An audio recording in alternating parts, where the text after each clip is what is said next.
Donc, je suis professeur Guillaume Vaugin, je suis directeur général du centre François Baclès, centre national de radiothérapie du Grand-Duché de Luxembourg. Le centre Baclès, c'est le centre qui va traiter les cancers au moyen de radiation. On assure donc une activité de radiothérapie et nous allons prendre en charge l'ensemble des patients du pays ainsi qu'un certain nombre de patients qui viennent de la zone frontalière. Chaque année, nous recevons en consultation à peu près 1300 nouveaux patients et nous allons réaliser un peu plus de 1400 traitements. Autrement dit, nous assurons également les nouveaux traitements, les deuxièmes irradiations des patients qui peuvent en avoir besoin.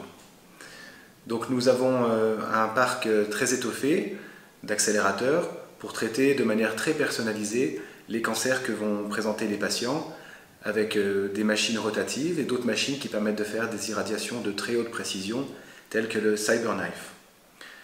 Donc chaque année, nous assurons environ, sur l'année 2019, 273 traitements par CyberKnife, 546 traitements par des techniques avancées. Nous assurons également une activité de chimiothérapie concomitante pour un peu plus de 200 patients.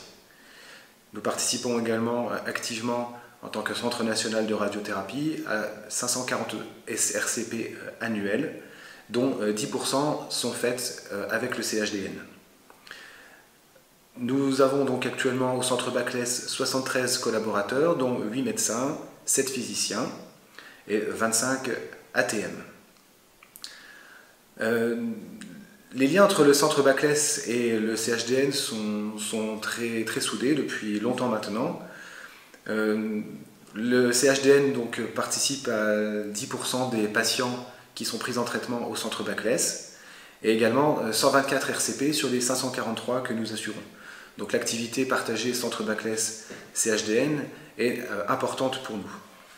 Le Centre Baclès a également un rôle à jouer lors de la crise du coronavirus puisque nous avions comme objectif principal de ne pas laisser les patients souffrant de cancer sur le côté.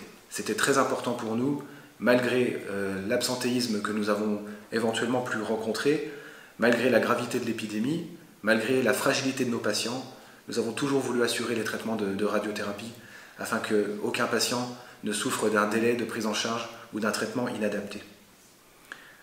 Donc pour ceci, nous avons mis en place des filières spécialisées pour nos patients et nous avons assuré le traitement de tous les patients qui nous étaient référés avec un absentéisme tout à fait satisfaisant. Nous sommes par ailleurs préparés à une éventuelle deuxième vague en mettant en place un plan de management de crise avancé et en anticipant les besoins matériels auxquels nous devrions faire face en cas de nouvelle crise. Donc le Centre Baclès, dans le cadre de sa nouvelle gouvernance, est très axé sur une ouverture avec les centres universitaires européens dans le domaine de la radiothérapie. Et nous sommes très investis en particulier dans l'enseignement pour les futurs professionnels de la radiothérapie.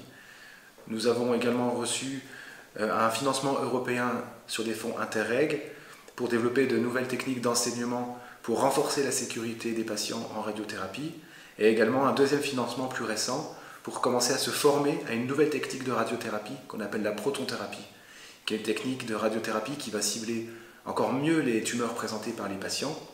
Et pour ceci, on envisagerait, en collaboration avec nos partenaires, de proposer une technique de protonthérapie à la population de la grande région dans un délai d'environ 10 ans. Nous mettons également en place un nouveau programme de recherche qui va être axé sur nos forces, c'est-à-dire sur les maladies dont nous avons le plus d'expérience, en développant de nouvelles techniques de radiothérapie, et également sur des stratégies qui vont nous permettre de collaborer avec les grands organismes de recherche du Luxembourg, tels que le LIH notamment, dans des projets sur les tumeurs cérébrales par exemple.